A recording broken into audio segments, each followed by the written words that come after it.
If you want to understand a book, and if you want to read it, you need to understand the way it's arranged, its structure. It's a simple literary point. So, for example, before I studied theology, my college degree was basically in arts, and I basically was in literature. So if you analyse a poem, if you analyse any piece of literature, a drama, a novel, anything, the first thing you look at, two things. First of all, you try and determine what the genre is, what the literary form is. You know, is it a historical novel? Is it a biographical novel? Or whatever the case may be, if it's a novel. You identify it's a novel, or it's a lyric poem, or it's a dramatic poem.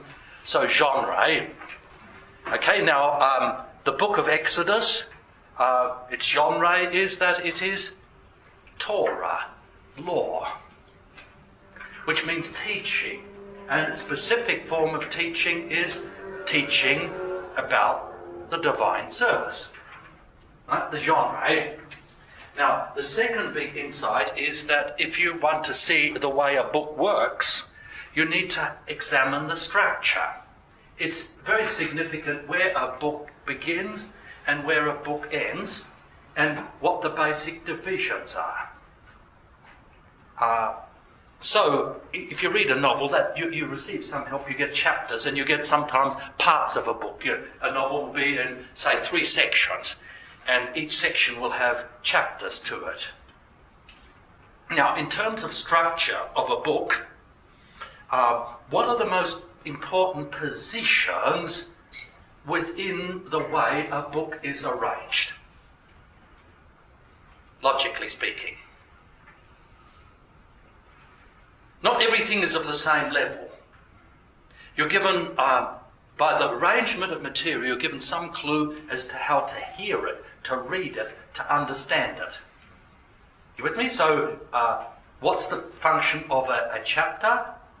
You are to take all the material in that chapter together and separate it from what goes before and what follows it. Okay, you get a piece of literature. What's going to be the most significant part of it? Centre and end and beginning. And sometimes you'll get a bifocal book which goes in, if you like, 2 parts. So you have a first part, beginning and end, and then you have a new beginning and then the final end. With me? So it gets 2 parts, and there's clear divisions between them. And but basically speaking, you have beginnings, middles, and ends. The way material is arranged. Now, I'd like to take you now. This is fairly technical, but it's not very difficult to take you through a journey through the whole of Exodus. One of the problems that we have when people read Exodus is that they come up to about chapter 20 and they stop there. Why?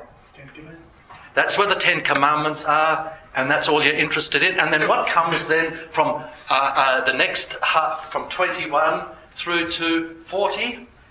All that boring ritual stuff. And who's interested in ritual? We are children of the Enlightenment. Ritual is basically a load of rubbish. Potatoes. And the worst slur that you can throw against somebody is to call them a ritualist. And the worst accusation is to accuse people of empty ritualism. Quite stupid, really. But still, it's something we deal with. If there's one thing that we're blind to, as children of the Enlightenment, it's the significance of ritual. Even though our whole lives are governed by ritual. One of the funny things about ritual is you're not aware of your own rituals, you only see them in other people. So Lutherans have no rituals, but look at the Catholic and the Orthodox and all those other people, they're basically ritualists. You've got to be kidding. Or the Pentecostals have no ritual. A load of rubbish. They have a far more rigid ritual than anything here in this book. Okay, that's just an aside. Now, literary structure, the way things are arranged. Now let me take you through the book of Exodus, which is basically divided, and quite clearly divided, into two main parts. And in the middle you get a linking section. Okay, chapters 1 through to 18 are the procession or journey of Israel from Egypt to Sinai. Procession, I use the term rather than pilgrimage because that might lead it, but that's really what it is. This is the hug. Okay, holy journey. So the first part is the holy journey of the Israelites from slavery in Egypt to Sinai, the holy mountain. Okay, and the second part, chapters 19 through to 40, deal with the consecration of the tabernacle, or consecration of Israel and the tabernacle at Mount Sinai. Consecration means making holy. Let's begin. Okay, the first 4 chapters of Exodus deal with the a short biography of the first part of Moses' life. Who Moses was, and how he came to be called by God as an old man to deliver the Israelites from Egypt. So the focus at the beginning, oddly enough, is not so much on the slavery of the Israelites, but on the person of Moses and his call to be the deliverer. That's 1 to 4. And then from chapters 5 through to the end of chapter 12, we have a battle. No, it's not a battle, it's a war. Now, another very important tool for the analysis of literature and biblical literature is not first to begin with ideas, but to begin with pictures, imagery. So not the question is, what's the basic idea here, but what's the picture here? Okay, now the basic imagery from chapters 5 through to 12 is of warfare. You have 10 battles, and they culminate in one final battle. And that final battle is the decider in the war. And the battle is between who? God, Yahweh, and the gods of Egypt. Now this is important. This is not political warfare. This is not social warfare. This, if you like, is spiritual warfare. So the basic contest is between God, the Lord, one-handed, single-handed, champion, against all the gods of Egypt. Now, to understand Egyptian theology, let me give you a little bit of a potted version, and it's a very simplified version of Egyptian theology. The Egyptians, like many people in the ancient world, and many Hindu peoples of the present day, divide the world into 3 realms. There's the overworld, the sky, there's the earth, and then there is the underworld. And you have 3 classes of gods, deities. You have the overworld gods, and quite obviously, which is the most supreme of all the gods there in the overworld? The sun. Okay, that's Amun-Ra, the sun god. And then there's the moon and the stars, okay? They are the sky gods. Now, the sky gods are very significant because they are the gods of order. Okay? The sun and the moon and the stars they move according to a fixed order. And they basically order life here on earth. And as I said, the most important of all the gods up there is the sun god, Amun-Ra. And what's significant is that Pharaoh, the king of Egypt, is the incarnation of the sun god here on earth. So the battle between Moses and Pharaoh is really a battle between the Lord and the sun god. You with me? Now, Okay, whereas the sky gods were the gods of order, and the Egyptian word for order is ma'at. This is order, truth, reality, cosmos. It's a very, very, it's the most significant social, moral, theological term in classical Egyptian. Ma'at, which you could basically say is order, cosmic order, moral order, truth, reality. Okay? Now, the task of the sun god is to maintain ma'at over the other two realms. So you have the sky god. They're basically working right. And then you have the earth gods. Now, mainly they are goddesses. They're female because they have to do with life, fertility here on earth. So the earth gods, and you have fertility cults then, that are very often associated with them. But the earth is a contested area because under the earth you have the underworld, and that's where you got all the nasties.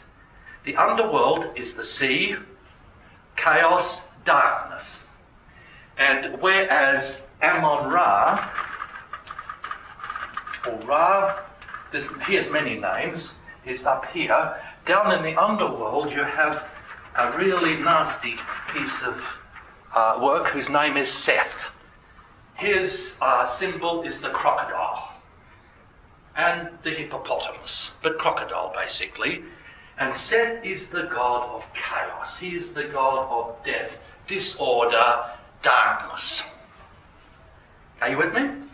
Now, every day, the sun god descends from the sky where he rules the earth. See, in between here you've got the earth, and the earth is caught between this realm and that realm.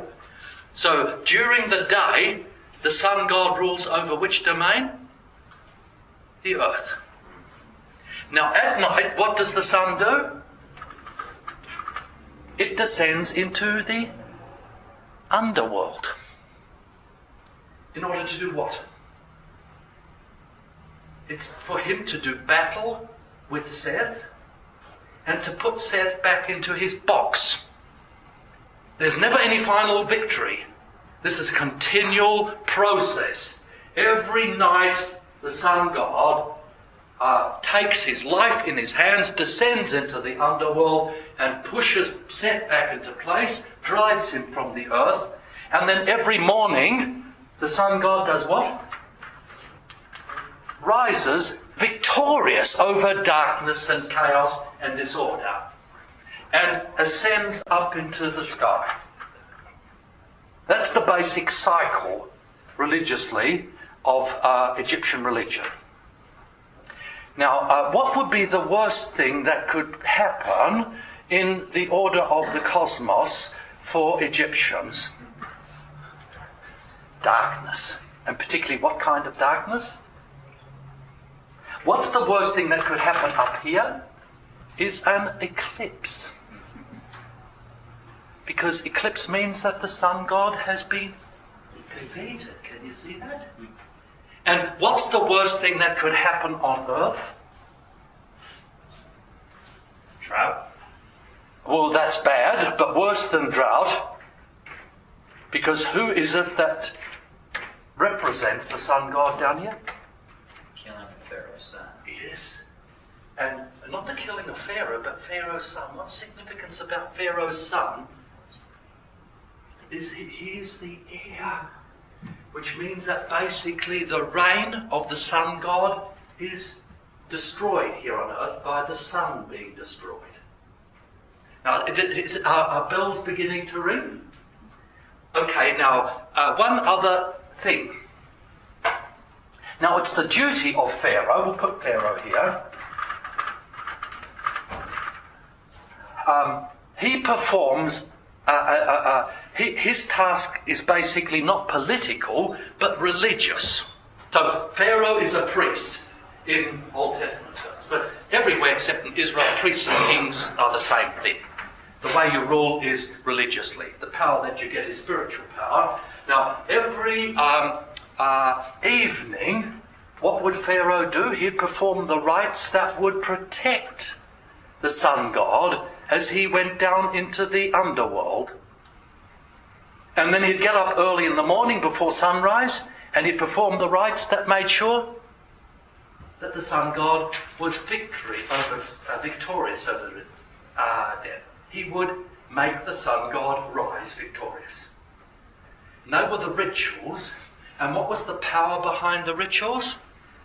He had as his priests all the powers at his disposal, powers of the overworld, the world and the underworld. And in plain terms, it was magic or sorcery. But what kind of sorcery? This guy uses what kind of sorcery? Black magic. This one uses white magic. Now, so Pharaoh, have you ever noticed in the story of the battle the role of which group of people together with Pharaoh? The magicians. They are sorcerers. They use spiritual power, and it's real spiritual power, but it's occult spiritual power. Because from Israel's point of view, from our point of view, there's really no difference between white magic and black magic. It's all sorcery, and it's all chaotic. So Pharaoh uses spiritual power to rule here on earth. Now, any questions on that? That's a very, very potted version. Now, within each of these domains, you have a series of gods and goddesses. Now, on earth, just as far as geography is concerned, what is the distinctive feature of Egypt's life in Egypt? The Nile. Okay? The regular flow of the Nile, the flooding of the Nile and the recession of the Nile waters the land. And the water comes from where? Lake Victoria?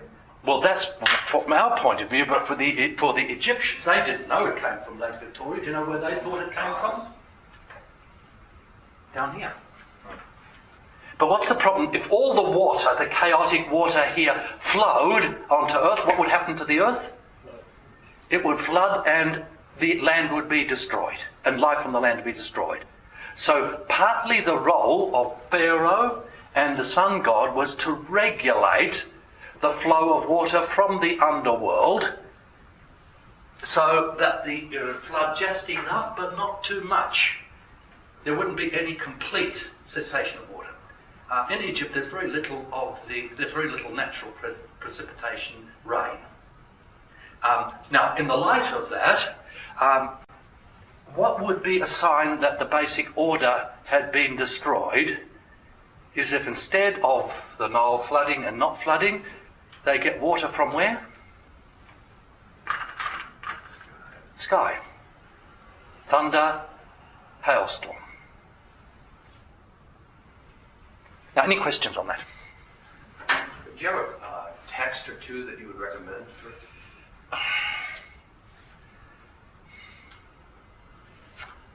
Any basic text on Egyptian religion, and there's a host of them. The problem is that most of them are so technical. I don't know of any one simple, basic primer, and it's a while since I've done work in this area. So, just go to one of the libraries here and just look up Egyptian religion. Joel, do you know anything? Have you ever done any work in this area? No. But he's an academic. He can use the things to find out just what a basic primer of Egyptian religion. As I said, this is a simplified version of something that's far more complex than this. And I've only picked out those parts that are significant to this story. All of this stuff is just at our local library. We had vacation Bible school in Egypt one year, and there is racks and racks and racks of Egyptian stuff. Yes. And a lot of it's written for kids. Yeah, that's what I read. That's what you need. Yeah. You don't need the whole details. It's the big overview. Nice pictures. Nice pictures, and it shows pyramids and pharaohs all sorts of nice thumbs and magic charms and all these kinds of things. Okay, now there's the context then. This section, that's from 5 through to 12, begins with the demand. Moses goes to Pharaoh and says, "Let my people go so that they, thus says the Lord," so he names the Lord, "let my people go so that they may serve me." And what's Pharaoh's response? "Who is the Lord that I should serve him?" Who is the Lord? He doesn't recognize the Lord. And with that, the battle begins. So he, in effect, declares war. And then you get the series, the conflicts that come out of it. Let me just take you through them. So you have God's battles, the Lord's battles with the gods of Egypt in the underworld. We start off here, and then the earth, and then the overworld, the sky. The key text is chapter 12, verse 12. Could somebody who has not yet read Exodus 12, verse 12?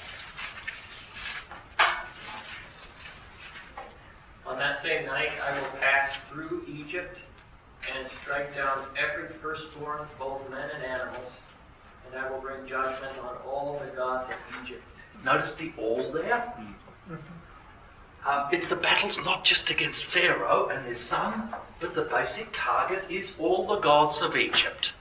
Okay, and if you're going to get all the gods of Egypt, it's this, and this. The three realms. So the battle begins with the powers, the spiritual powers of the underworld. You know that Moses takes water, and the water then comes onto the land and turns to blood. Now, very interestingly, the magicians copy it and do the same. So Trump. So stalemate. Because you're dealing with the underworld, which realm will the magicians have the most power in? Down here. This is their area of expertise. Then you get the next one. There's the frogs. So you get water from the Nile that turns to blood on the land. You can work out the significance of that. The next one is frogs. Now, frogs are very significant in the Egyptian, and you just look it up sometime. It'll take too long for me to unpack everything that's in frogs. But most of the Egyptian amulets are frogs. And what's interesting about frogs? They cover two domains, the water and the land. And they come from the water, underworld, onto the land, and go back into the water. So they cross that very important boundary. So Moses God produces frogs that come onto the land and get in everywhere and make a real mess of the whole land. This is copied by the Egyptians. But what's the problem? The Egyptians can raise frogs, but they can't get rid of them. And so you get a new theme here. Pharaoh relents partly. And it's interesting that Pharaoh asks Moses to intercede for him and the nation to remove the frogs. And Moses is quite happy to do so. He's an intercessor. He does it for Pharaoh, and the frogs go back to where they belong. Now, there's a nice irony here, if I can just do a bit of a side. Have you ever noticed, has it puzzled you, that people who are atheists and agnostics ask you to pray for them? Which shows how shallow their atheism is. And there's a very powerful spiritual recognition in this. And never poo-hoo anybody who asks you to pray for them, particularly if they're not Christians or anybody. Moses intercedes. Pharaoh asks. But then as soon as the frogs are gone, Pharaoh hardens his heart, and he doesn't want to ruin the economy, so he refuses to let the Israelites go. Then comes a plague of gnats. It's not clear what kind of gnats they were, whether sandflies, some people say it could be mosquitoes, some stinging, nasty, miserable critters. So they come and they sting and pester everybody, and the magicians basically say, this is beyond us. They can't raise gnats and they can't remove gnats, and they say, this is the finger of God. So that comes to the end of the power of the magicians. The first round of the battle is closed. Then comes the earth plagues, if you like. Say the first one's gnats, because they come from, there's something that comes from the water. Then comes what's probably mosquitoes, or these insects are a little bit uncertain. There's a mosquito plague, but then now you get a new theme. The mosquitoes attack who? Let's assume they're mosquitoes. They breed in the water, they breed in the mud, the muddy parts of the Nile on the land, and they come out and they sting people. And you know that in the ancient world there were a lot of malarial mosquitoes there, and they bring malaria with them. Terrible stuff. Okay, the mosquitoes come, but who do the mosquitoes avoid? The Israelites, and they attack the Egyptians. So the Lord is separating the Israelites from the Egyptians. He distinguishes these two. The judgment of the plague falls not generally on all inhabitants of Egypt, but on the Egyptians. And then you have a request from Pharaoh for Moses to intercede, a request for the removal which Moses is happy to grant. Then you get a cattle plague. Once again, the plague strikes the Egyptians but not the Israelites. Notice there's distinction. Two different domains. So there's Egyptian domain and Israelite domain. Now, you see what's happening is it's showing that if the sun god is supreme, who should he protect? Pharaoh and his people. Whom should he attack? The Israelites. But you can see the tables are turned here. And then you get boils that are inflicted on the Egyptians, including Pharaoh. Terrible pussy boils, and particularly who is worst affected? The magicians. Now there's an irony here, because magic works in two ways. Either you bring good or evil on people, black magic bringing evil on people, white magic bringing goods on evil, but also magic is protective. So the most powerful magic in Egypt was prophylactic magic, which is protective magic. The magicians can't even protect themselves against what the judgment that the Lord brings on the Egyptians. Now comes the next domain, which is the sky, the overworld. And you get three features here. It begins with hail, a terrible hailstorm that runs through the whole land of Egypt except the land of Goshen where the Israelites are. Once again, the separation of the two domains. Now comes a new feature. For the first time, Pharaoh doesn't just request Moses to pray for him and for the removal of the end of the hailstorm, but he confesses his sins. Have a confession of sins. There's remorse. It's not repentance. He regrets upsetting Moses and the God of Moses. There's a request for intercession. Moses pleads, and the request is granted. And then comes the locust plague sweeping through the land. And here again you have confession of sin by Pharaoh and the request for intercession, which is granted. But no sooner is done than Pharaoh changes his mind, hardens his heart again. I'm giving you the big picture. It's a bit more subtle than this, but I want you to get the overall movement here. And then comes what I would have considered to be the climax, number 9. the eclipse. The eclipse during the middle of the day, you get a total eclipse of the sun, but the irony is that the sun is eclipsed over all of Egypt except which place? Goshen. So the light shines on Israel when darkness it covers the whole land. Now can you see that that's a body blow to the pretensions of the sun god and Pharaoh as the incarnation of the sun god? Now, this is the final act of separation then. Now, the gap begins more and more dramatic between the Israelites and the Egyptians. And Pharaoh is so fed up that he says to Moses, if you ever appear in my face again, I will kill you. And so Moses says, you'll never see my face again. And the irony probably of that escaped Pharaoh.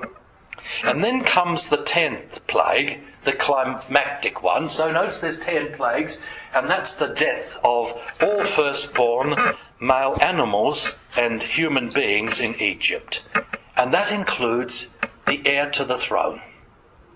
The future incarnation of the sun god is killed. And that means that basically the whole chain of life, firstborn is always the beginning of a new generation. You get the chain of life handed on in the family. The firstborn is a significant one. So basically the chain of life, which Pharaoh and the sun god is supposed to preserve, has been cut.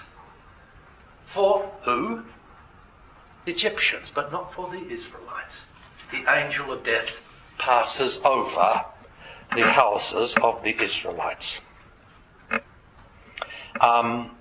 And it's in this connection then that the Passover is celebrated, and you get the request then from Pharaoh, who never wanted to see Moses' face, is that Moses will bless him.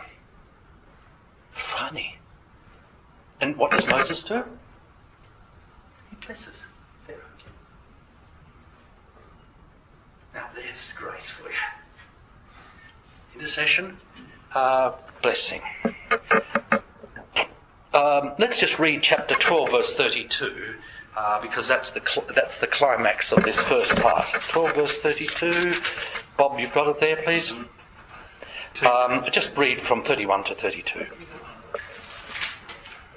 During the night, Pharaoh summoned Moses and Aaron and said, "Up, leave my people, you and the Israelites. Go worship the Lord as you have requested." Go serve the Lord as you requested. Okay. Take your flocks and herds as you have said, and go. And also bless me. Okay, bless me. And he's dismissed. He's ordered to go and serve the Lord by the one who had demanded their service. Then comes the Exodus from Egypt and the great final climactic battle at the Red Sea.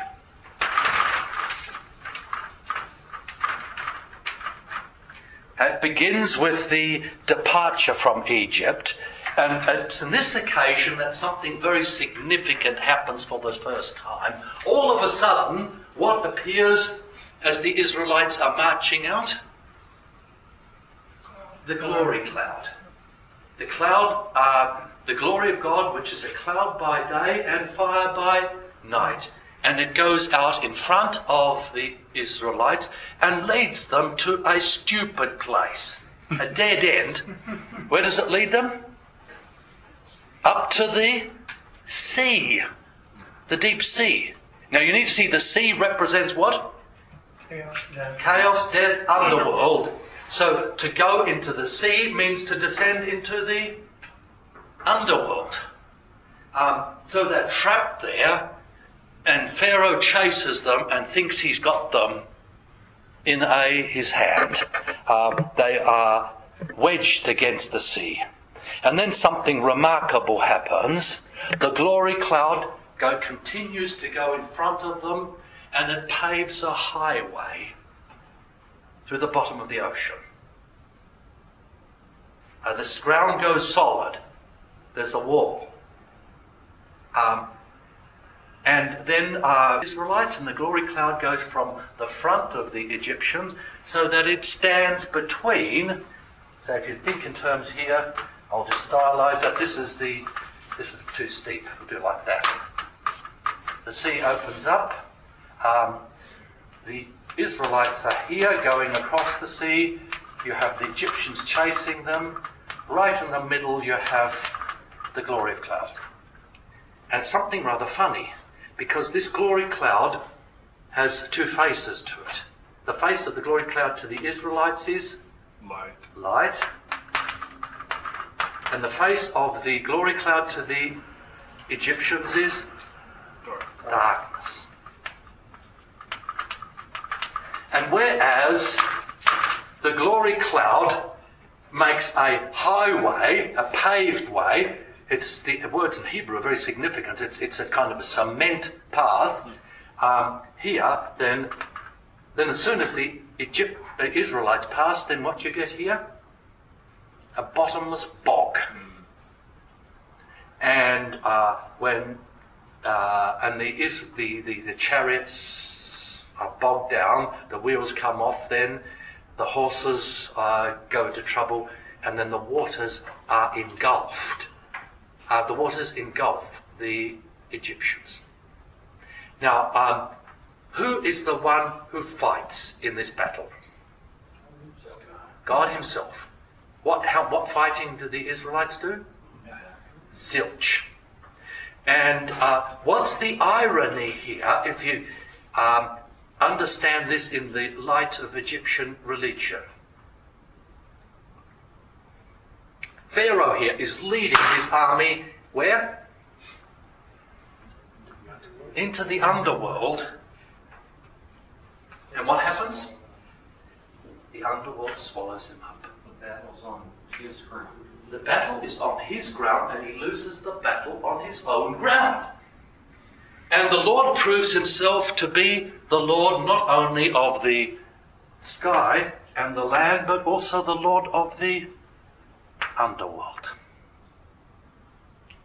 So he brings Israel through chaos into order, through darkness into light, through the waters onto firm land. So instead of bringing them around the sea, he leads them through the sea safely to the other side of the sea. Now, what's the Christian tradition has made much of this, and this is very, very important for much of the Easter theology in the early church. Yeah, Joel, you know this well.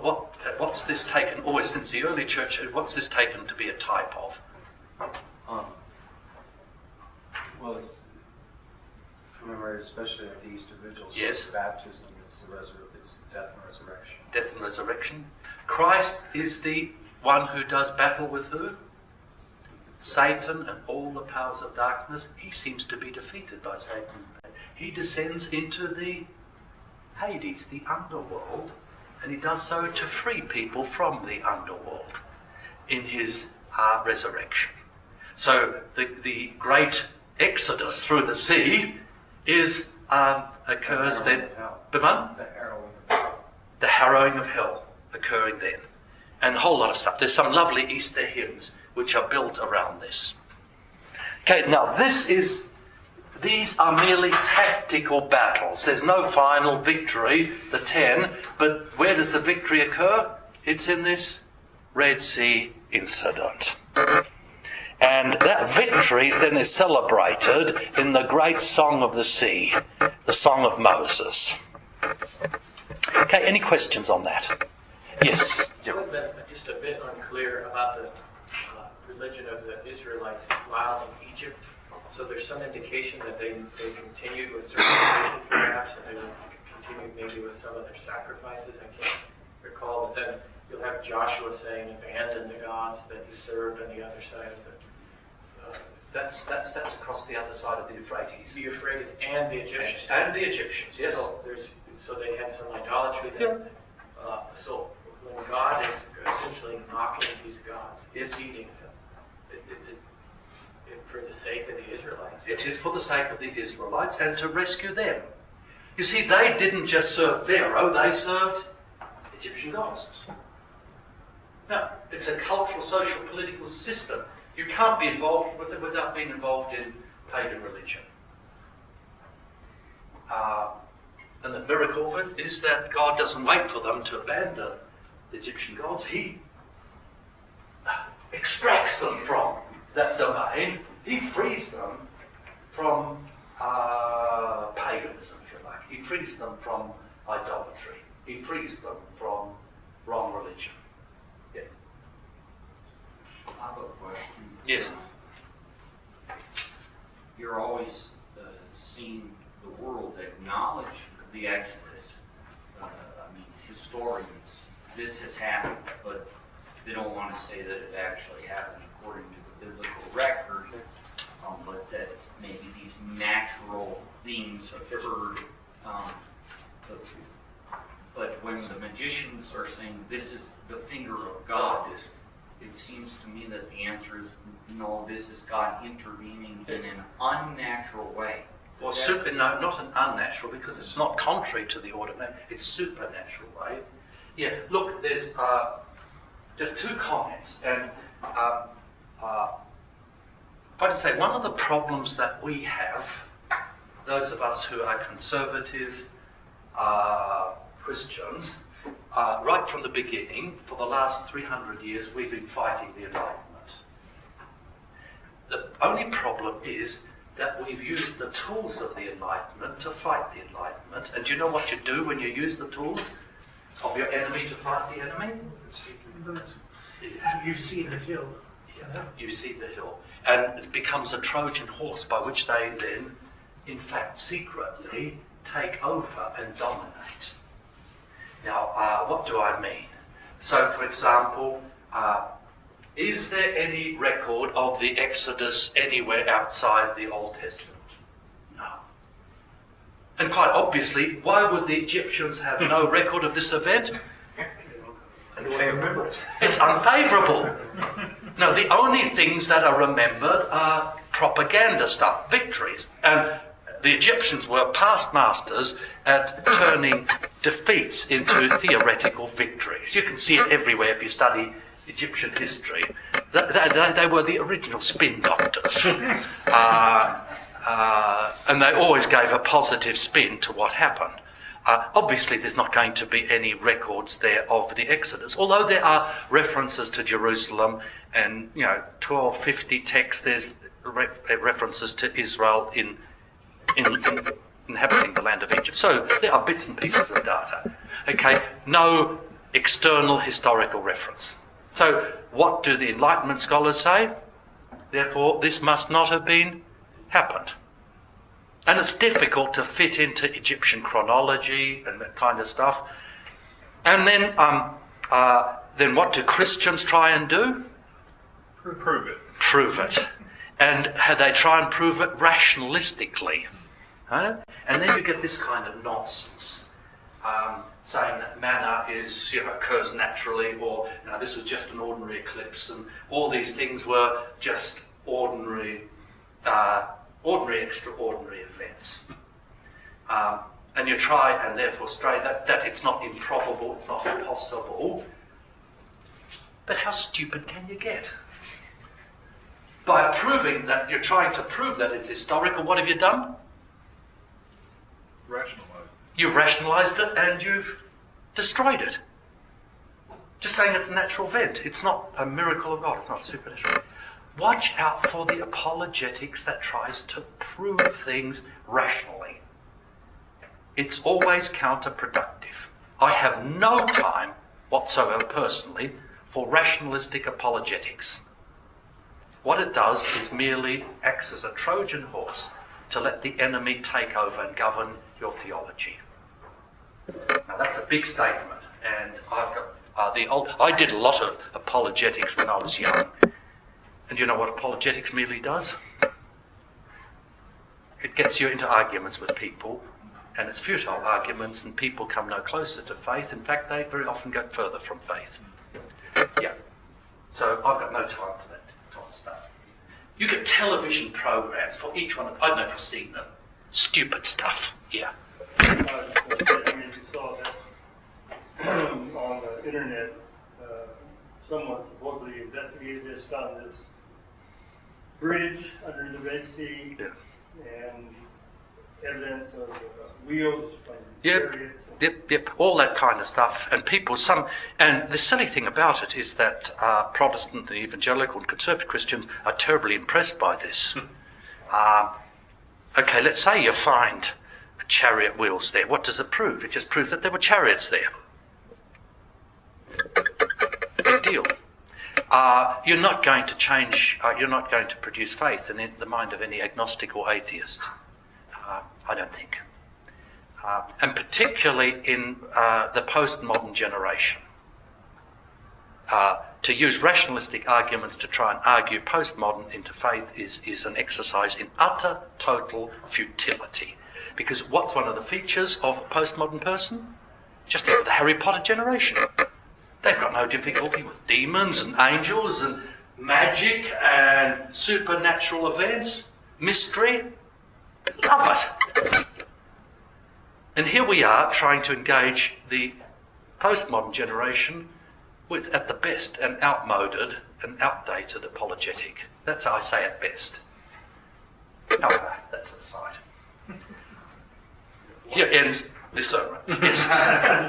Okay, now when were we supposed to finish? Was it 2:30 or 2:45? We're finished for the day. No, just for another break. The break is supposed to be quarter after. Quarter after, so I've got... No, because we started at what time? He moved it to quarter to. Quarter to 4. Okay, we can go. Any further issues with that?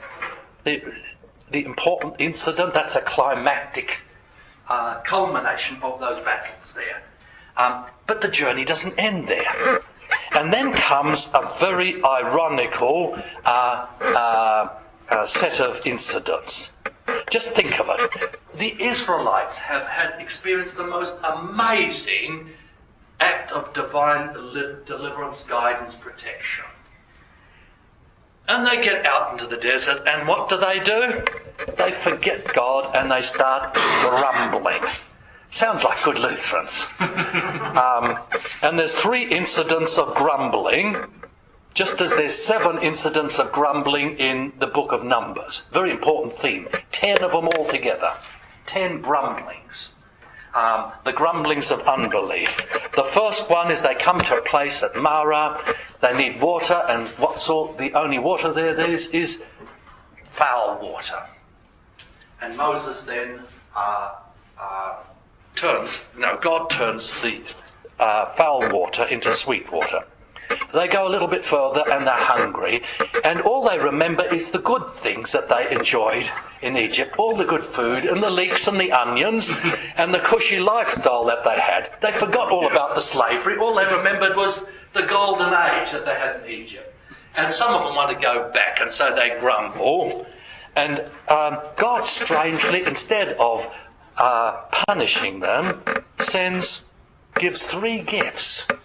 Quails coming to provide meat, manna, and then, rather strangely, he gives them the Sabbath day. The gift of the Sabbath in connection with the manna. Very oddly, to counteract their grumbling.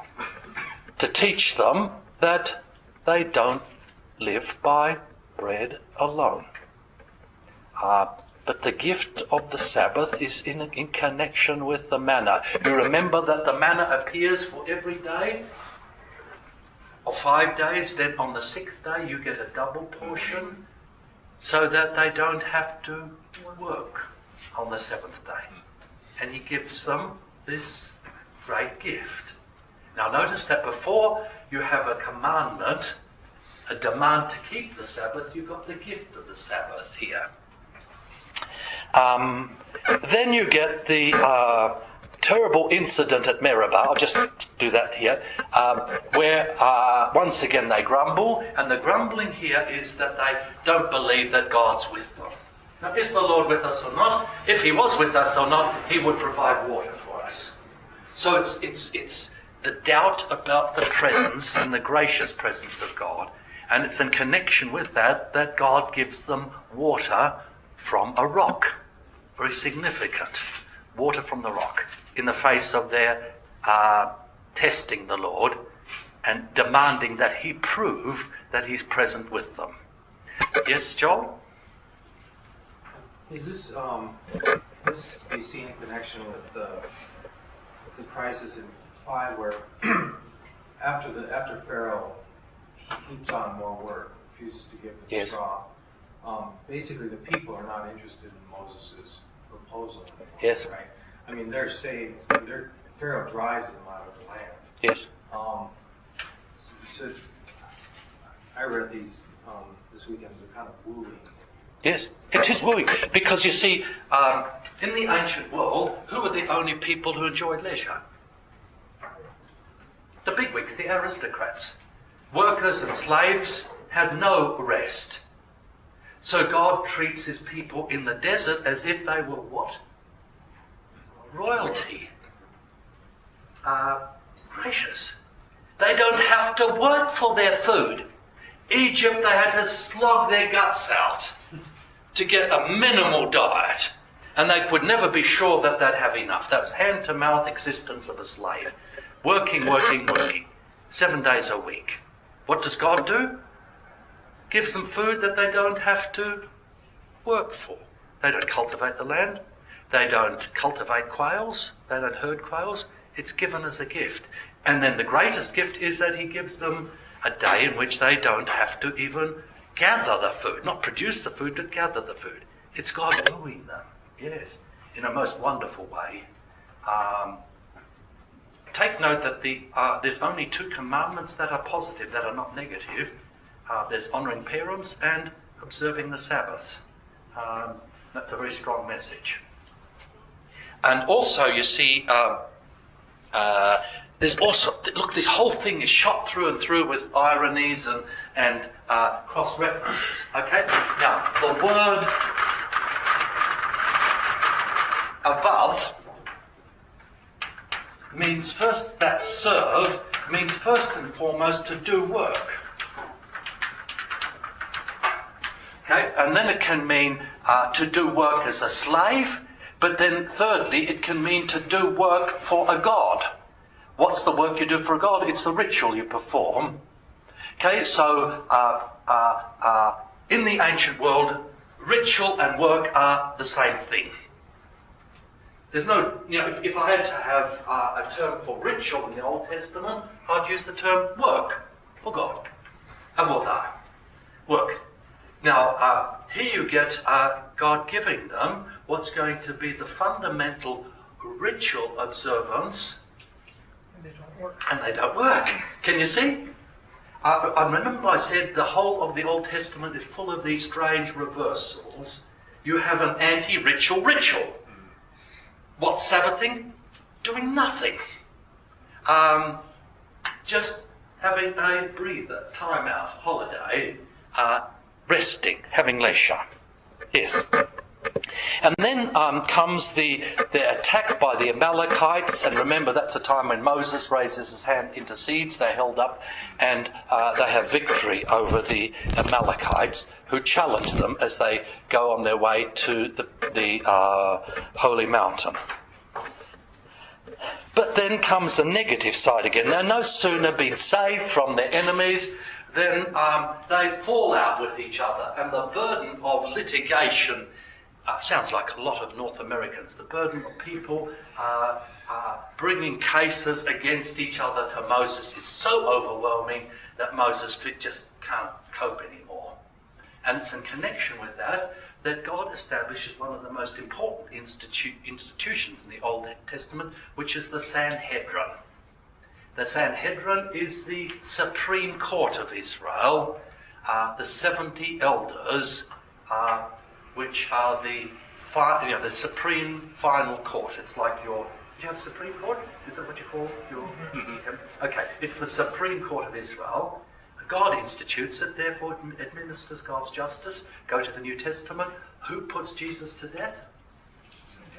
Which means who sentenced Jesus to death? God does. Just let that sink in. the Sanhedrin represents not just Moses but God, and is called to administers divine justice. So you get the institution of the court system. Okay, now I'd suggest we have a break here because I can't finish the next in 5 minutes. However, any questions on what we've done so far? Yes. The significance of Jethro here as the father-in-law is a priest of Midian. It's a priest of Midian. And he's going to... I mean, is there something there that... Yes. There's a lot there. Everything's significant. Yeah. Remember, he's Moses' father-in-law. He is a priest. Monotheism, worship of the God doesn't begin with Abraham. Who's another priest? Melchizedek. You have these figures, and you find it everywhere in the history of the world. You get these strange monotheistic cults, service of the Creator God. Obviously, Jethro is not a pagan priest, and that's the whole point of it. Moses asks for his blessing when he leaves, goes back to Egypt, and then Jethro meets him, and very significantly, Moses asks Jethro to do what? Join in with Israel and to become part of Israel. But Jethro declines. Now, there's something being said about the relationship of the Israelites with which group of people? The Midianites. They were the desert people. They were traditionally one of Egypt's big enemies, but they were also Semitic people. There's at least some of the Midianites who weren't just enemies of Israel, but very closely related to Israel. Somebody was asking about, what's the mission? How does God's mission to the nations work? You see it happening at all sorts of odd points. Pharaoh interceding. Moses interceding for Pharaoh. Moses blessing Israel. Once again, Moses interceding for Pharaoh. Moses blessing Pharaoh. Abraham praying for bringing blessing to people. And so Zipporah throwing a foreskin on yes. Moses. And she is not a Jew. So who is the person who should know about circumcision and what to do? It's Moses. Moses is Moses. She's a better Israelite than Moses. And then you get Ruth and all these righteous Gentiles that are part of the story of the people of Israel. And that's a really wonderful theme. It's interesting, some of the church fathers made a whole list of these. There is within the Jewish tradition, the righteous Gentiles. In the early church, there was righteous Gentiles too. Lists of these people, which begin to prefigure then the mission to the Gentiles. Somebody else had a question? No, let's have a break. Resume at 4 o'clock.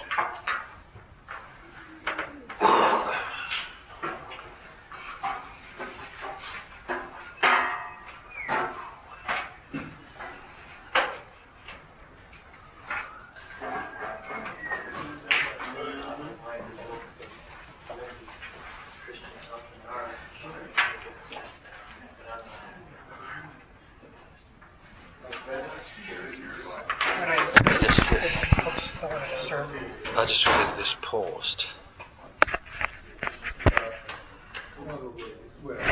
Can you see pause there? My eyes. And there's record, stop, and play on this. Should be some at the front of the Erase, folder index.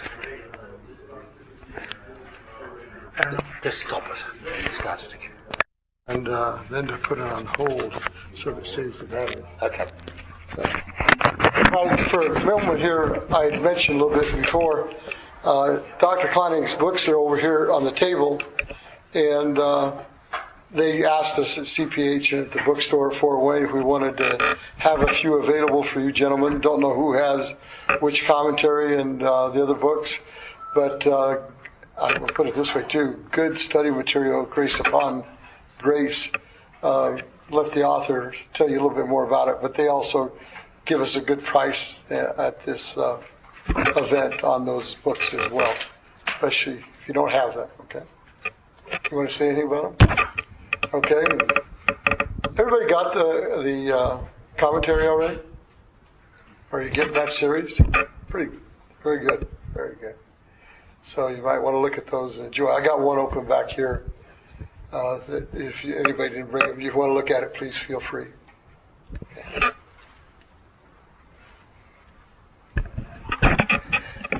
The first part of Exodus is the journey, the procession of Israel to Sinai. And then now for all the rest of Exodus, all of Leviticus and the first 10 chapters of Numbers, all the events are located at Mount Sinai. Now if you think that's the centre of the Pentateuch. What's the central book in the Pentateuch? It's Leviticus. The most important for the Israelites, the least important for us. No, Mount Sinai. The great foundational event. The things that happened there found Israel as a holy nation. Okay, and the concentration here is, in this part is on God's consecration of Israel as a holy nation and the consecration